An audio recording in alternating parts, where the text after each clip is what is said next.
cord higher than 40. Jutty Parthiban to talk on the cervical laminectomy plus fusion. Good evening. Yeah, hi. Nice to see you all, my friends. Are you able to see my slides? You must share the screen on the bottom of the. You must. I have now. Good. Are you able to see that? Yeah. We are seeing. Now you're okay. You must then. Is that okay? Screen. That's very nice. Thank you.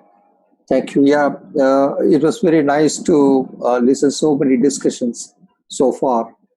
And it's precisely more interesting to listen to such a nice speakers with excellent literature review and also practical approach. I like to show something what I have gone through in my career. I would like to share that experience, how we went.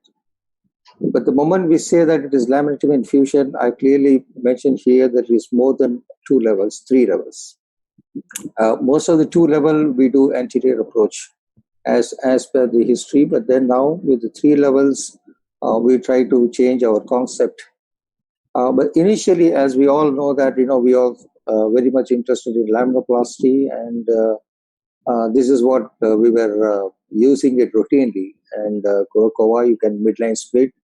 And it was pretty fine. But then the case selections were very important in this type of laminoplasties.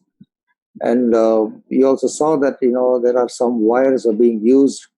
But that time we used to think that whether we need to add lateral fixation. And this is about, whatever pictures you're seeing is about nearly about a decade old, but 2 decades old. This is about 20 years old pictures, those pictures.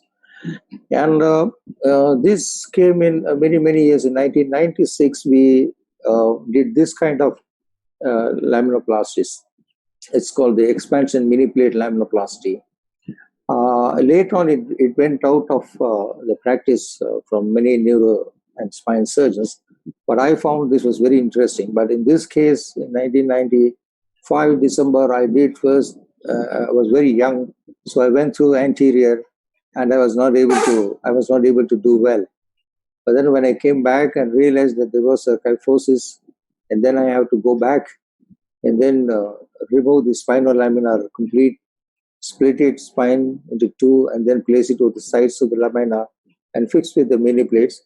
And you can also see one iliacus graft, long graft, is sitting on top of the spine, and that feels very well. So our experience with laminoplasties were there, but then over a period of time we changed because of time consumptions, and also we had some practical difficulties. Then something came in the pictures like suspension laminoplasties. So we were very keen to know what exactly is happening with the suspension laminoplasty. Maybe it's more than a laminectomy because we are keeping the posterior segment intact. But where will you attach the upper spinous process? Where to attach that? That was our biggest question. And we did quite a bit of surgeries with this technique. We also found that this technique was pretty useful in select cases like this. Now you can see all this is a 3 level with K-line positive cases. And you can see the spinous process is completely, spinal lamina is completely moved posteriorly, and we achieved very good decompression. And in these cases, and patients also recovered well. I think this is in 1996, I think I can see that it's very, very long years ago, these cases were done. And subsequently, many more cases we did. You can see very well, there are some cases which we have done with this kind. And again, we are extremely happy because K-line is positive, there is good lordosis, so pretty very good. And this is another case. You can see a continuous OPLL at the mid-cervical region. The AP diameter were about 8, 7, 7, 6, and 10. And this case also we did the suspension laminoplasty. There was a very good canal widening in these cases. I'm extremely happy. We have done some flexion extension views over a period of time, and relatively they were fine. We can't say complaint much about until this time. Then subsequently we came across this case, which taught me a lot of lesson nearly 2 decades ago. You can see this is a kind of a mixed type from C2 and C6 to C7 level. It is a quite long OPLL, and at the upper end you can find that it is the OPLL is very, very thick, and it canal compromise is very significant. That time I was doing only the suspension laminoplasties. So this case also we did the suspension laminoplasty, and then we realized that there's not much of lordosis. As we all discussed from the previous case discussions, I find. Now you can see in the second picture, I put the arrow where the OPLL was seen growing, and the patient came back after 3 years. After 3 years, patient comes back with a progressive neurological worsening, mild worsening, and we found this. In that time, I was thinking that we have to go anteriorly, so we went anteriorly at the upper level, did the C3 corpectomy, anterior decompression with instrumentation, and below also we did the same thing at C5 and C6 level. So pretty happy. But what was not addressed was the spinal alignment. As our previous speaker was showing in one of the case reports, the posterior alignment was not done in this case. And what we see on the right side picture and turned to be like this. Can you imagine, after about, patient comes after about 8 years, and you find like this. In follow-up in 2006, and I was 2016, I asked him, how are you? He said that he was walking around, but with, okay, he was not all that bad as we saw earlier, but he was walking around. 2016, whenever he comes, I used to take these pictures, flexion and extension. You can see pretty well there is absolute kyphosis. Though we have addressed the compressive element and anteriorly, the kyphosis was there. And even 2019 he came. This is a similar picture you see in the bottom side of our slide. And this particular case has given us a lot of lessons to learn, particularly when there is a K negative long segment involvement that needs posterior decompression and fixation first time. So probably I think that is where we missed the boat at that time. And if that was done, this kyphosis would have been absolutely prevented.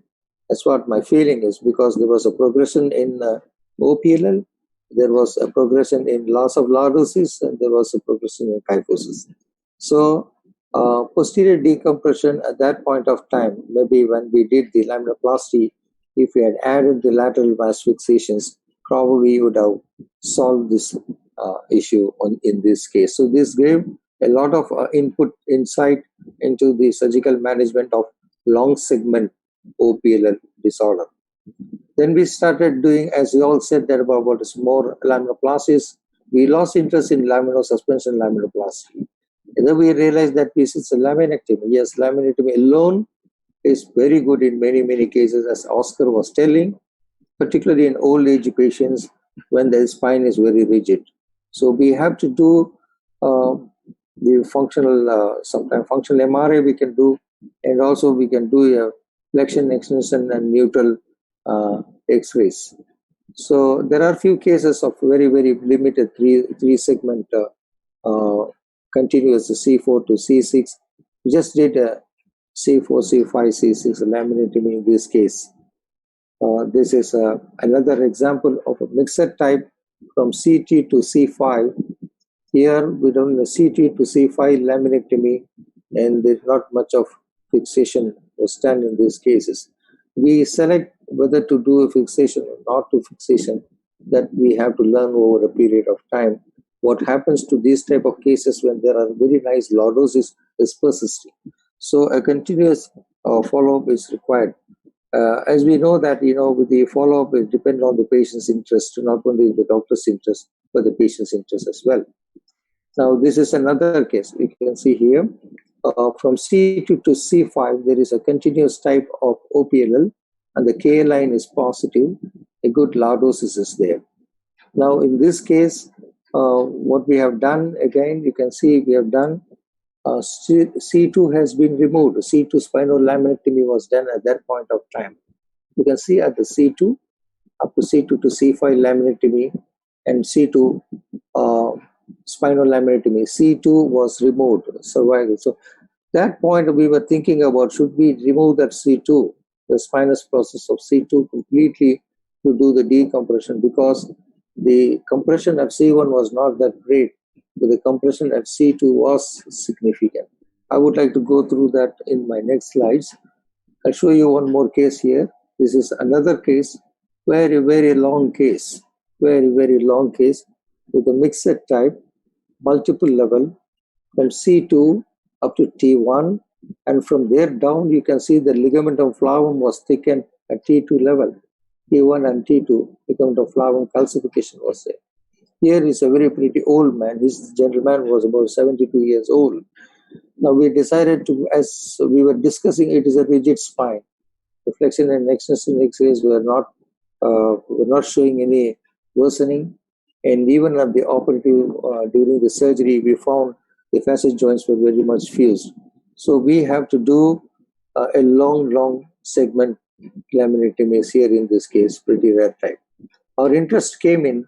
Our interest started coming at about the C2 level, because we know that at C2 spinous process has got 6 of the muscles, small muscles, which are important for rotation of the nape. So when we do the laminectomy, we started preserving this C2 spinous process. So we do up to C3 down the laminectomy, as in this case, and then we do the undercutting of the lamina below. As it is marked in the with the black mark, you can see that undercutting of the C2 lamina was done to decompress at that level, because here the compression is not very much. This now we started doing this of muscle preservation at C2 level. Now this is the technique that I just like to show you how the rigid spine here. I hope that the video is playing here.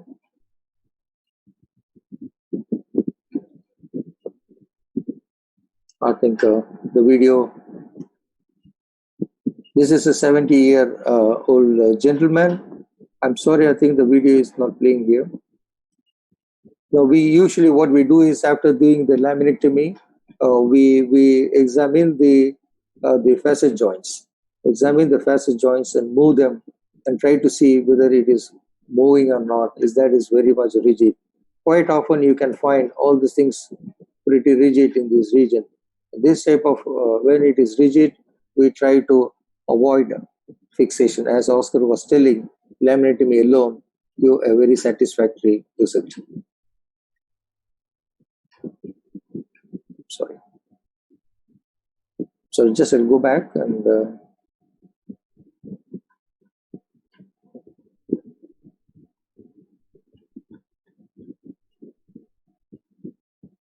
okay, I think it's not working. I'm sorry. Like my slide is not moving. Yeah.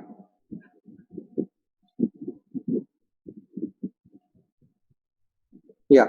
So we come to the laminectomy and fusion and fixation. So when we do the fixation, we started examining the facet joints when we do the laminectomy. Whenever we find the facet joints are not satisfactory, we started doing fixation. For example, you can have a look at this case. There's a combination of OPLL, and at the same time at C4 and C5, there is a degenerative spine, and there is a mild subluxation. So in this case, with K line positive and very comfortable at the lower level of cervical spine, we did posterior decompression. Posterior decompression of C4 to 6 is laminectomy, and the place where the facet joints or widened or looking a little bit loose, we have done an unilateral fixation. You believe me that you can see in August 2019 and 2020 in February. Over a period of time, we do this flexion extension views, we find very comfortable. This is a segmental fixation for the segment which is not good and which you expect that it may cause problem over a period of time. This is my another case you can see here. In this case, the K line was pretty negative, and slowly the kyphosis, there is mild straightening is there, loss of lordosis, and three level mixer type C4, C5, and C6. Up to C6 level it comes. So we did a laminectomy. I mean, this side when we were examining, on one side the facets were good. It looks like more firm, but on the other side it was not like that. So I have done a unilateral fixation in this case. Now I just wanted to know whether they are good or not. On the left hand side, you can see the kind of OPLL we see in this case. Now, after 3 years of the curiosity, when the patient comes for my checkup, we did the flexion extension and neutral views. We find there's not much a problem. The patient is comfortable. So we start thinking about that. Is okay that you do only with a unilateral fixation in cases where it is needed? In cases, not in all cases, but in cases it is needed. You can see on the right side, the facet joints are very much fused. So it gives a support, and not only gives a support, as the literature was showing, there is definitely reduction in the progression of OPLL. Now, this is a very, very long case, like Dr. Mehmet was talking about it. You can see here, this looks like a 90 spawn, but at the same time, you have a crocodile sign. The ligament of flavum, the OPLL is very much thickened. At C3 and C4, it doesn't look like very strong. It's not at all strong. And when you come down at the lower level, again, it is not strong. So in this case, what we have done, you can see by this very long segment fixation, pretty long segment fixation with good decompression. MRI shows a nice decompression of the cord. There are some signal changes are there, and this patient is doing very well. So we choose for the fixation. We do not do as routine, but I like to choose cases of fixation after a laminectomy. It is pre-planned before that. In this case, for example, this is very recently done, and you can see again it's a mixed type from C2 to C5, C3, C4, C5 laminectomy, and we have done the undercutting of C2. You can watch here, this undercutting of C2 is done because there's a mild stenosis at the lower end of C2. So we've done an undercutting of C2 to preserve the muscles which are inserted at the spinous process of C2, and also we have fixed at C4 and C5. So why should I fix C4 and C5? I was just thinking, this is my conceptual thinking, which I'm not very sure how far. There is a continuous on the upper side between C2 and C3. You can see the ligament of flavum is very continuous. I mean, the OPLL is continuously calcified, and then there is a gap, and then it becomes a segmental. So we do not know whether these regions will become mobile or hypermobile over a period of time if you do not fix it. So I have done a regional fixation of C3 and C4 lateral fixation. Now this is that case, C3, C4, C5 lamina. You can see the spinous process on the right upper corner. You can see the drilling. And on the left lower, you can see the C2 undercutting and then fixation with regional fixation. Wherever it is required, wherever you think that these regions may give a progression of or loss of lordosis or progression of kyphosis over a period of time, I've done segmental fixation in these cases. This is another case, multiple level, at more than about 4 level, with the laminectomy and fixation. It's pretty good, very good results in these type of cases. This is an interesting case which we would like to show you, that the K line, we always think that the K line has to be measured from the midline or from lateral. In this case, you can see here, the OPLL on the left side, you can see the OPLL is sloping from one side to another side, very, very deep. As we were discussing whether to go anterior or posterior, this patient had only myelopathy. There is no radiculopathy. And so on the right side, we find it is K-line positive, and you move your cursor and do your K-line straight, and it becomes K-line negative. So this kind of things have to be thought about it, because the OPLL is not smooth. The OPLL is a different fashion. So it is making more interesting. So that is maybe the reason that we have quite a bit of difference of opinion into going anterior or posterior, and it is more of a skill base. With this, is properly, this is a standard guideline. If you have a K-line positive in the multisegmental OPLL, if you can have a posterior approach still in a long segment, and fusion if instability exists or is expected.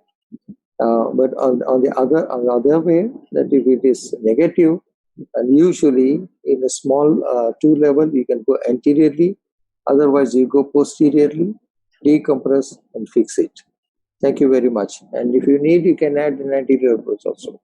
This is my last slide, Mehmet. Thank you. Thank you, Jutty. Yes, again, some talks are conjugating in some points. This is what we were expecting. I will ask other speakers if they have any comments on Jutty's talk. Dr. Zhang? Yeah. My comments is about the K-line OPLL patient. If I think posterior decompression and fusion, sometimes we can use it to treat this kind of patient, but usually I would like to add anterior procedure at the same time and get more satisfied decompression of the spinal cord. Professor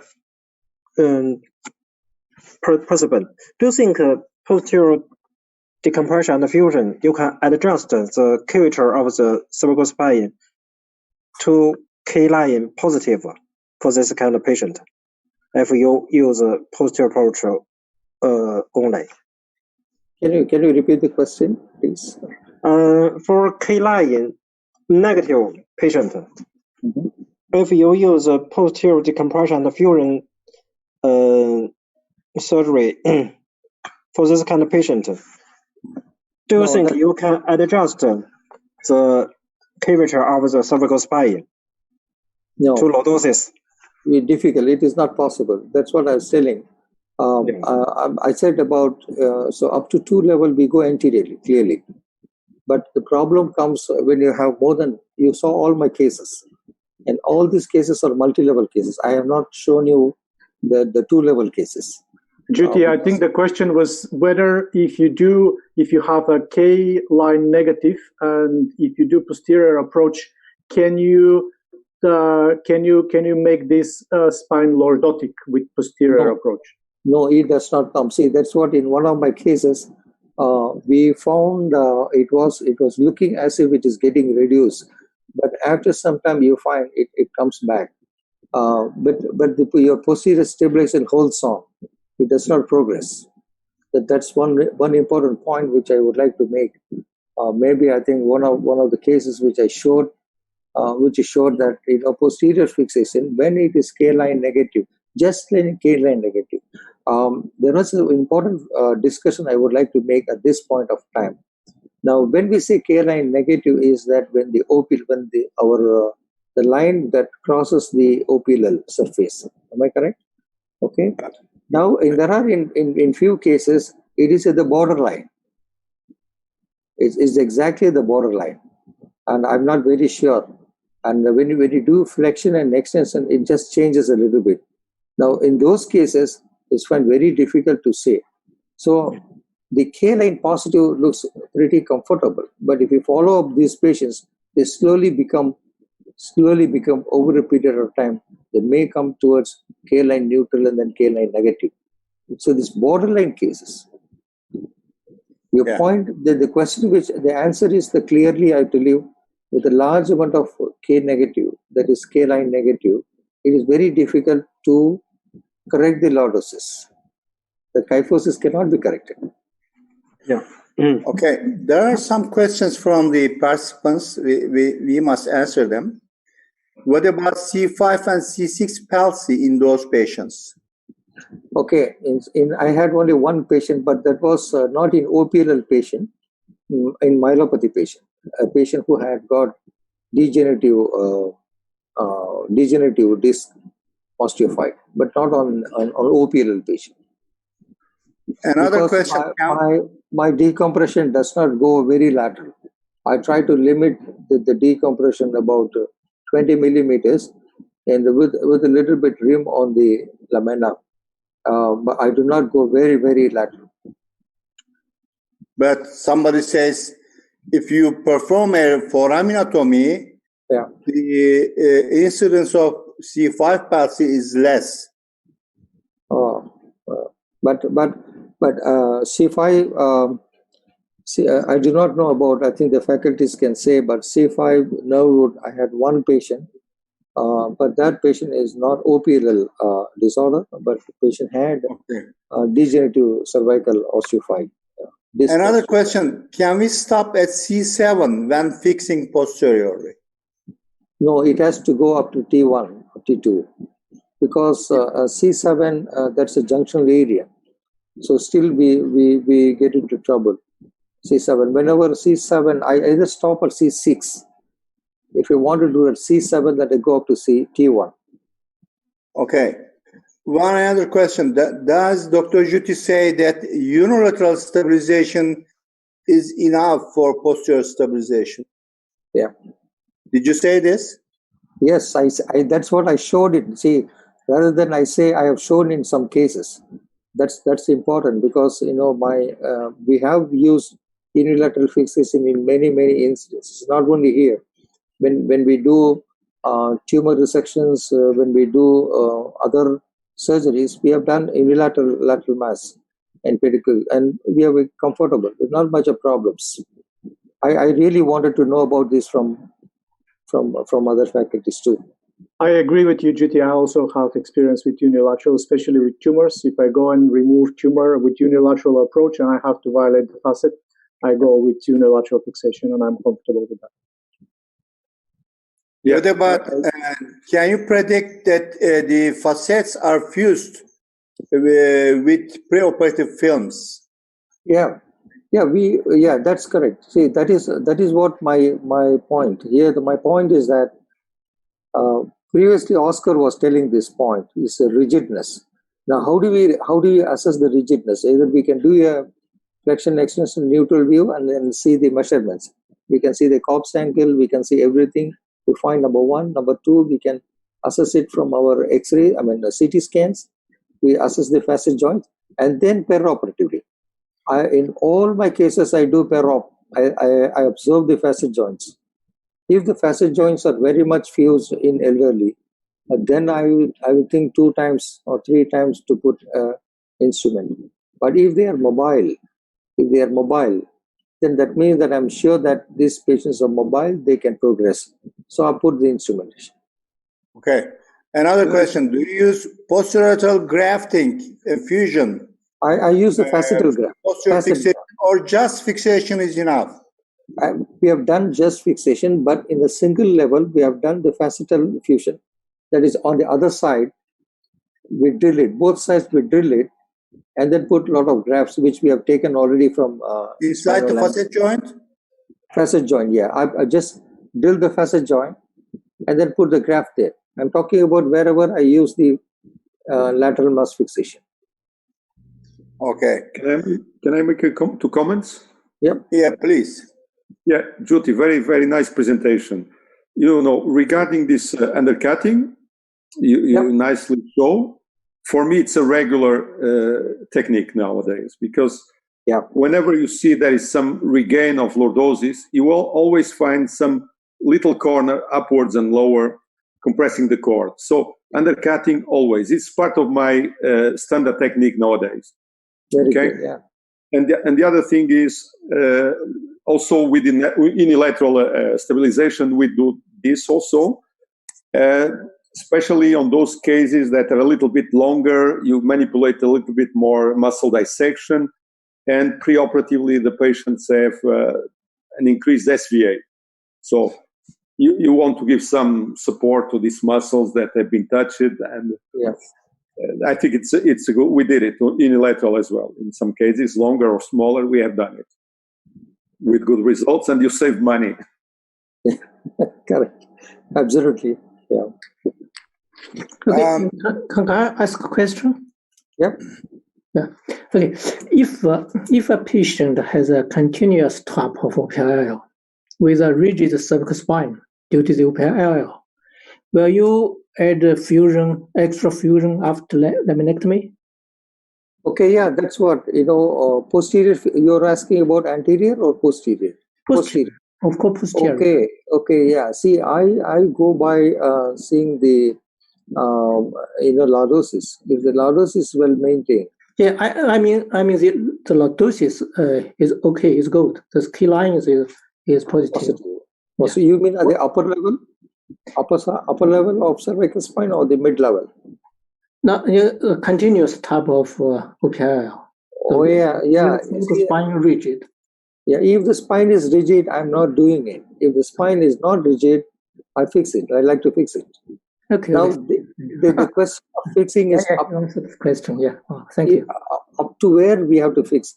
There was a lot of discussion, as Oscar was telling, whether to fix C2 along with, because some surgeons have done up to C3, and then you leave the C2 and you find C2, C3 subluxate over a period of time. And that's a time that where your undercutting is better rather than splitting open. And particularly when the canal stenosis start from C2. So C2 undercutting is becoming more interesting, and we can prevent a C2 screw fixation. But if you had already opened the muscles which are attached to C2 spinous process, then it is preferable to fix C2 also. Otherwise, over a period of time, you find C2 is subluxating over C3. Yes. Okay. I will show a nice paper and diagrams about that. The muscles attached to C2, C3 are important. If you violate, you better fuse. I agree with you, Jutty. Thank you. Yeah. Jutty, one participant is asking, do you use lateral mass screws or pedicle screws for fixation? Lateral mass. I like to go up to from C3 to C6. I do the lateral mass, and okay. C7 is pedicle screws, and C2 is pars. What is your policy if there is multi-level OPLL and the canal occupancy is more than 50%? Will you go anterior followed by posterior or just posterior? Multi-level posterior. Multi-level, I like to prefer posterior because it is extensive surgery as far as more than 3 level is concerned. It is for me because we tried in 2-3 patients. I was a little bit because even I saw Dr. Feng also, who showed it's only 2 level. Now, if you do 3 level, I see some Japanese surgeons doing up to 4 level. The problem is the challenge is not only decompression and then putting the graft and then stabilizing it. So it actually is a multi-level complexity is there. So I like to go posterior. If the K line is positive, we have a good lordosis, I like to go posterior. Okay. Thank you a lot. Very nice talk and very nice discussion we had afterwards.